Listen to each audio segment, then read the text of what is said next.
Okay, so dear students, in last lecture we have seen that the variation of g with altitude and with depth. ठीक है, इससे पहले वाले lecture में हम लोगों ने देखा था कि what will be the change in gravitational acceleration with respect to height and with respect to depth. ठीक है कि अगर हम लोग सरफेस से कुछ हाइट पर जाते हैं तो क्या चेंज होगा जी में, और अगर सरफेस से कुछ नीचे आते हैं, डेप्थ में आते हैं, डीप में जाते हैं, उस टाइम पे क्या चेंज होगा. तीसरा केस अभी हम लोग यहाँ पे देखने जा रहे हैं, that is variation of g with latitude. ठीक है, लैटिट्यूड के साथ इसका क्या चेंज होगा ये हम लोगों को देखना है अलॉन्ग द अर्थ सरफेस. तो सबसे पहले हम लोग इसकी फिगर बना लेते हैं.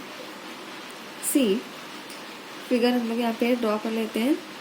सो ये ठीक है, अर्थ सरफेस हम लोगों ने इस तरह से ड्रॉ किए and suppose this is equatorial polar plane और ये रहेगा हम लोगों का इक्वेटोरियल प्लेन. ठीक है, सो ये इक्वेटर, ये हमारा जो है तो पोलार एक्सिस ये हम लोगों ने बनाए. सो यहाँ पर सपोज मैं कोई पॉइंट कंसिडर कर रही हूँ, say this point as point P. ठीक है, एक पॉइंट हम लोगों ने यहाँ से सरफेस पे कंसिडर किया है एंड सरफेस से सेंटर तक का डिस्टेंस हम लोगों को पता है. This distance is equal to radius of the circle, so say it as capital R, that means radius of the earth. ठीक है, यहाँ पे ये रहेगा हम लोगों का radius of the earth. See ये जो इक्वेटोरियल पॉइंट है, इस इक्वेटोरियल पॉइंट से इस पॉइंट का क्या एंगल रहेगा, कितना एंगल वो बना रहा है, this is basically called as latitude. ठीक है, इक्वेटर से सरफेस का किसी भी पॉइंट का, ठीक है, अगर हम लोग रेडियस वेक्टर बनाते हैं तो ये जितना एंगल कवर करता है उसे कहा जाता है लैटिट्यूड. ठीक है, जैसे अगर सपोज अगर हम लोग इक्वेटर पे, तो इक्वेटर पर हमारा एंगल कितना होगा, इक्वेटर पर हमारा एंगल होगा थीटा इज इक्वल टू 0. तो ये जो 0 होगा this is called as latitude number.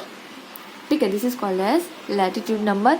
ये आप लोगों ने इसको मैप में देखा होगा. अर्थ सरफेस पर यहाँ पे इस तरीके से डिफरेंट पॉइंट से शो किए जाते हैं और वहाँ पे पर्टिकुलर लैटिट्यूड नंबर लिखे होते हैं.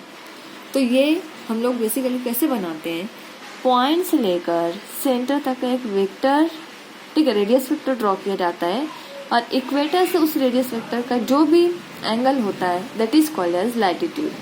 तो यहाँ पर हम लोग अगर इक्वेटर पर तो थीटा, सपोज अगर हम लोग पोल पर हुए तो पोल पर है अगर, तो इन दोनों के बीच का डिस्टेंस हम लोग एंगल कितना है 90. तो यहाँ पर हमारा लैटिट्यूड नंबर हो जाएगा 90. ठीक है, तो ये आपको ध्यान में रखना है ना. सी अब देखो, अगर हम लोगों ने ये कंसिडर किया हुआ है a point which is at this position on the earth surface. So आपको पता है earth is revolving around its own axis. ठीक है, और ये जो हमारा एक्सिस है वो कौन सा है, पोलार एक्सिस है. That means earth is revolving around this polar axis. Poles के ये पॉइंट फिक्स होते हैं और बाकी का पूरा अर्थ इस तरीके से देखो रोटेट होता है. ठीक है, ये अर्थ कैसा इस तरीके से पूरा रोटेट होता है फ्रॉम ईस्ट टू ईस्ट. ठीक है, इस डायरेक्शन में पूरा इस तरीके से रोटेट हो रहा है. सो अगर अर्थ पूरा रोटेट हो रहा है, इसका मतलब है ये जो पॉइंट पी है ये भी इस तरीके से होगा. ठीक है, ये भी इस तरीके से कंप्लीट अपना रोटेशन परफॉर्म करेगा. दैट मीन्स अगर हम लोग देखें तो this particle P is going to perform a circular motion. ठीक है, पूरा अर्थ तो घूम ही रहा है, लेकिन यहाँ पे जो इंडिविजुअल पॉइंट्स हैं, अगर हम लोग इस पॉइंट को कंसिडर कर रहे हैं तो this points are performing circular motion. And what will be the radius of this circular track. So अगर हम लोग यहाँ से यहाँ तक मैं एक लाइन बना ले रही हूँ, एक वेक्टर ड्रॉ कर रही हूँ, तो ये बेसिकली हम लोगों को क्या बता देगा, radius of this circular track. तो इसको हम लोग आर से बता लेते हैं. ठीक है, ये सेंटर है अर्थ का, इसे हम लोग ओ बोलते हैं, ओरिजिन. ठीक है, सेंटर ओ, और ये वाला जो पॉइंट है इसमें नाम दे देती हूँ O prime. O prime O dash आप जो कहना कह लो. Now see from the figure, if this is angle theta, ठीक है, and this is equatorial plane, so this is also parallel to this equatorial plane. This line is parallel to this equatorial plane. इसका मतलब है अगर ये angle theta है तो ये वाला एंगल भी हमारा कितना होगा, this angle will also be equal to theta. ठीक है, ये एंगल भी हमारा किसके बराबर होगा, थीटा के बराबर होगा. तो इतना आपको ध्यान में रखना है। ना सी, आपको पता होना चाहिए if any particle is performing circular motion then there must be a force that is centrifugal force. ठीक है, अगर कोई भी पार्टिकल सर्कुलर मोशन परफॉर्म करता है तो वहाँ पर एक फोर्स होता है and that is called as centrifugal force. और सपोज अगर ये पार्टिकल भी इस तरीके से सर्कुलर मोशन परफॉर्म कर रहा है तो इसके पास भी ये फोर्स होगा जिसे हम लोग कहेंगे सेंट्रीफ्यूगल फोर्स। और इस फोर्स का डायरेक्शन होता है अवे फ्रॉम द सेंटर। ठीक है, सेंटर से दूर, रेडियस से दूर। तो अगर इसका रेडियस वेक्टर इस तरफ है तो इसका फोर्स का डायरेक्शन होगा इस डायरेक्शन में and centrifugal force is equal to mr omega square. ठीक है, उसकी वैल्यू किसके बराबर होती है? mr omega square. m with the mass, r with the radius of this track and omega with the angular velocity. ठीक है, और अर्थ हमारी देखो इस तरीके से विद एंगुलर वेलोसिटी इस डायरेक्शन में रोटेट हो रही है। सो mr ओमेगा स्क्वायर ये हम लोगों की सेंट्रीफ्यूगल फोर्स है। ठीक है, सो देखो अब हम लोग यहाँ पे क्या कर रहे हैं, आप लोग ये ट्रायंगल कंसिडर कर लो। ठीक है, कौन सा triangle? This triangle O P O prime. ठीक है, तो यहाँ पे मैं ट्रायंगल कंसिडर कर ले रही हूँ in triangle O P O prime. O P O prime if I am going to calculate cos of theta. ठीक है, राइट एंगल ट्रायंगल है, ट्रिग्नोमेट्रिक फंक्शन यूज कर सकते हैं, कॉस ऑफ थीटा निकाल लो। सो कॉस थीटा क्या होता है? cos theta is nothing but adjacent upon hypo, so it is equal to O prime P adjacent upon hypo, that is OP. ठीक है, and what is O prime P? That is equal to small r and OP, that is radius of earth. It is denoted by capital R. So from this equation, if I want the value of small r, so it is nothing but it is equal to r is equal to capital R cos of theta. This will be the value of r. ठीक है, r is equal to r cos of theta. ठीक है, इसे ध्यान में रखना है ना। देखो अब हम लोगों को मालूम क्या करना है, ये जो पॉइंट P है, what will be the net force on this point P which is directed towards the center of earth. ठीक है, इस पॉइंट P पर क्या फोर्स रहेगी जो सेंटर ऑफ साइड पे, सेंटर की साइड पे एक्ट हो रही है। सो यहाँ पर हम लोगों को निकालना है नेट फोर्स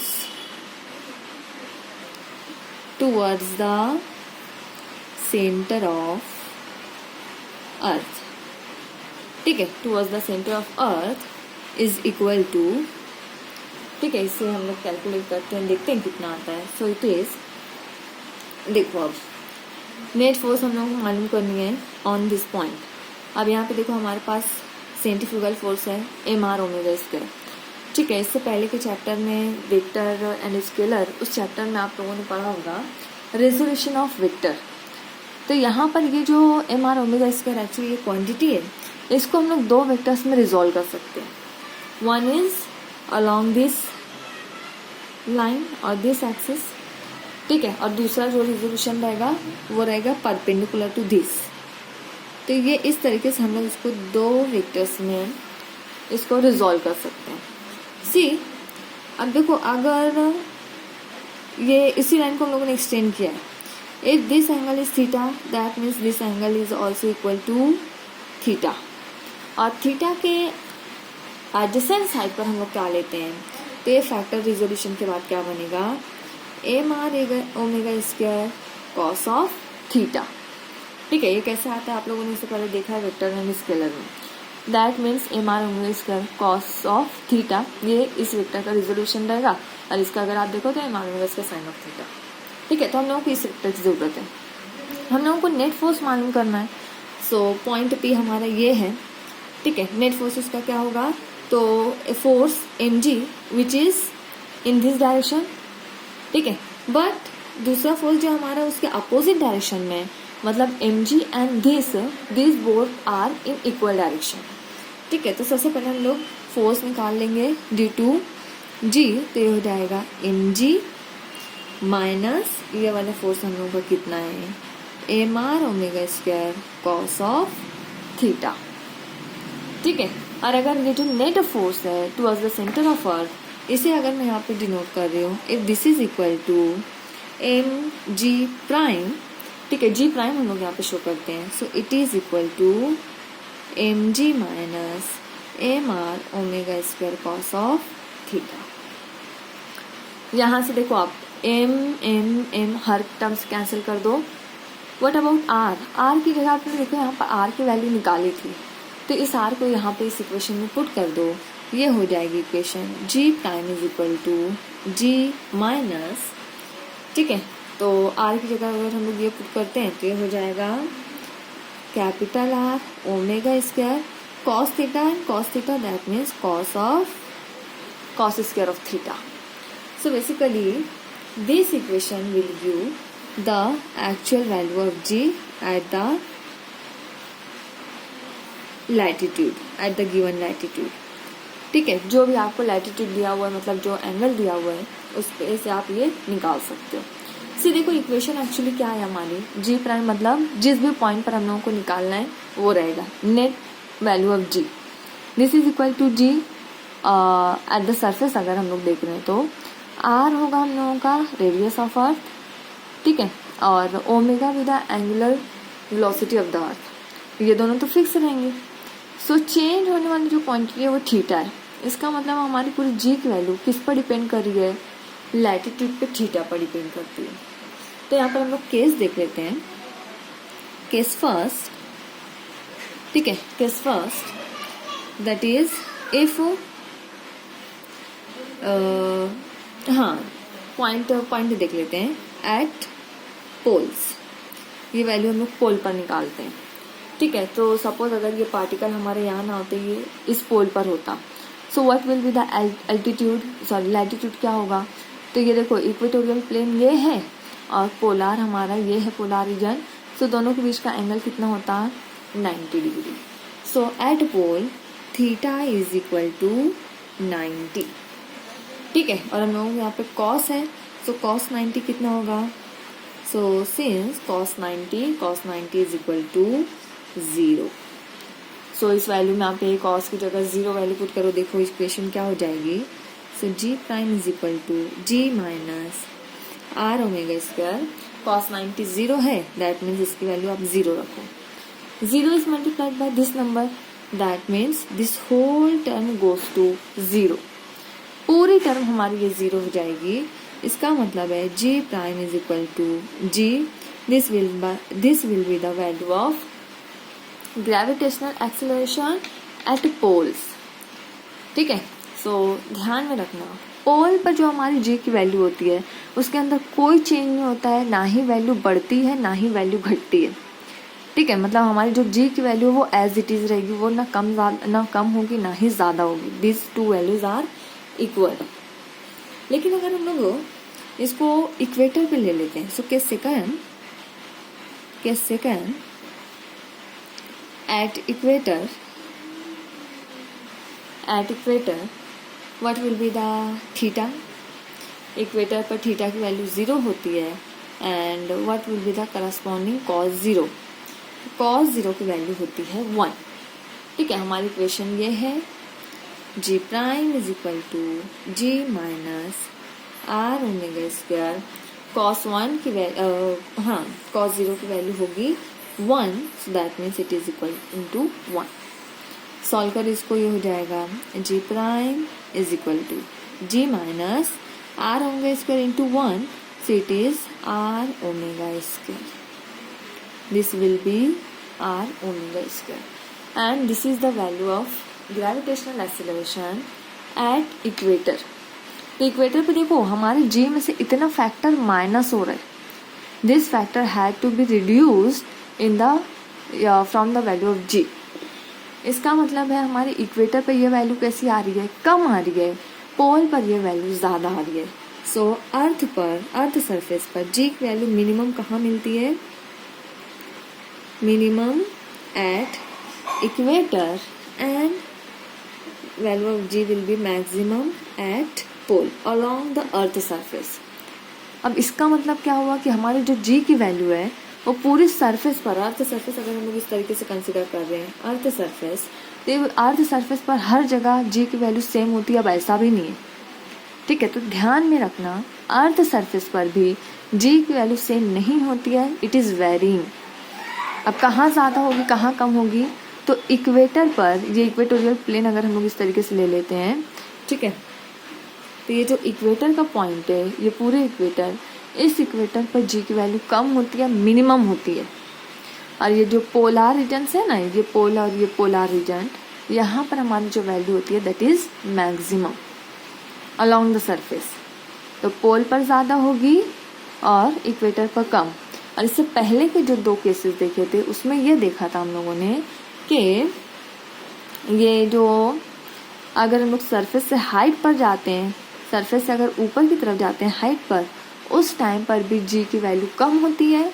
और अगर सरफेस से डीप में जाते हैं, डेप्थ में जाते हैं, उस टाइम पर भी जी की वैल्यू कम होती है। सो ये ध्यान में रखना है वेरिएशन किस तरीके से हो रहा है, कब जी की वैल्यू बढ़ेगी कब कम होगी, ठीक है। तो सरफेस से आप ऊपर जाओ तब भी घटेगी, नीचे जाओ तब भी घटेगी।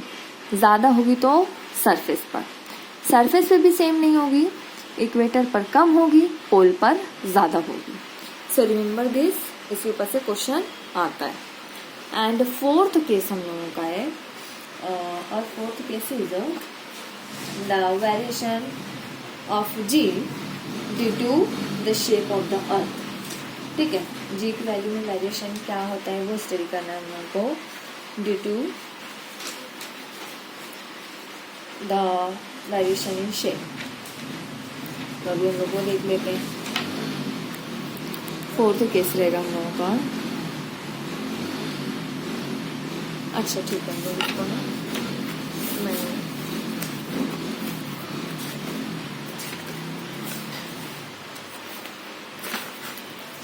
4th केस ले लेते हैं हम लोग, that is variation of G due to shape of the earth, due to shape of the earth, ठीक है। अब अर्थ की शेप की वजह से किस तरीके से ये चेंज होगा, तो देखो हमारा अब तक का जो भी पूरा कंक्लूजन रहा है वो क्या है कि अर्थ का जो स्ट्रक्चर है, जो उसका शेप है वो कैसा है, कुछ इस तरीके से स्फेरिकल है, ठीक है। अर्थ का शेप कैसा है, स्फेरिकल है। बट एक्चुअली देखो आप, तो अर्थ का शेप इस तरीके से स्फेरिकल नहीं है, बल्कि earth is bulges from equator, और वी कैन से दैट ये थोड़ा सा इस तरीके से इलिप्सॉइड है, इलिप्स का शेप है, मतलब ये थोड़ी सी इस तरीके से चपटी है, ठीक है। अगर इस तरीके से हम लोग इसको चपटी कंसिडर करते हैं, ओवल शेप कंसिडर करते हैं, बेजी शेप को कंसिडर करते हैं, सब अगर जब आप यहाँ पे इस तरीके से इक्वेटर और ये पोलर रीजन बनाते हो, ठीक है, और अर्थ का एक्चुअल शेप अगर हम लोग ये अंदर वाला इस तरीके कंसिडर कर रहे हैं कि ये स्फेरिकल नहीं बल्कि कैसी है, एलिप्सॉइड है, तो देखो जब हम लोग इस तरीके से बनाते हैं ना तो रेडियस में फ़र्क पड़ेगा। ये वाला अगर हम लोग ये रेडियस ले रहे हैं, ठीक है, तो इसकी वैल्यू कैसी आएगी, स्मॉलर आएगी as compare to the this value. ये वाला जो रेडियस रहेगा ये कैसा रहेगा, इट विल बी लार्जर, और ये वाला जो होगा ये कैसा होगा, इट विल बी स्मॉलर, ठीक है, स्मॉलर होगा ना ये। क्यों, क्योंकि यहाँ से ये कैसी आती है, यहाँ से इस तरीके से थोड़ी सी चपटी है, थोड़ी सी दबी हुई है, और ये इक्वेटर से कैसी है, थोड़ी सी फैली हुई है। ये फैली होने की वजह से ये इक्वेटर का जो रेडियस होगा ना वो ज़्यादा होगा, जबकि ये जो पोलार रीजन का ये जो रेडियस है ना ये कम होगा, क्योंकि डिस्टेंस कम है ना। और इससे पहले हम लोगों ने इक्वेशन पढ़ी थी जी की, एक ये फॉर्मूला हम लोगों ने देखा था, at the surface of earth g is equal to capital G capital M upon R square, ठीक है। अब यहाँ से देखो, अगर यहाँ पे हम लोगों ने कहा कि हमारा ये जो डिस्टेंस है बेसिकली आर है वो कैसा है, स्मॉलर है, छोटा है, और यहाँ पे ये जो आर है वो कैसा है, हमारा लार्जर है, बड़ा है। See from this equation if the value of R is less, अगर आर की वैल्यू कम है, छोटी है, then what will be the value of g, तो दोनों का रिलेशन हमारा कैसा है, देयर इज इनवर्स रिलेशन, ठीक है ना। ये देखो इनवर्स है, ये वैल्यू हमारी न्यूमरेटर में है तो ये डिनोमिनेटर में, मतलब दोनों का रिलेशन इनवर्स है। और इनवर्स रिलेशन में इसका मतलब क्या होता है, अगर एक वैल्यू आपकी बढ़ेगी तो दूसरी वैल्यू घटेगी, ठीक है। अगर आप जी की वैल्यू बढ़ाओगे तो आर मतलब क्या हो रहा है, कम हो रहा है, एंड वाइस वर्सा। सो यहाँ पे वही चीज़ है, अगर हमारा आर स्मॉल है, मतलब अगर आर की वैल्यू कम है तो जी की वैल्यू कैसी होगी, ये बढ़ेगी, जी की वैल्यू बढ़ेगी क्योंकि इनवर्स रिलेशन है ना।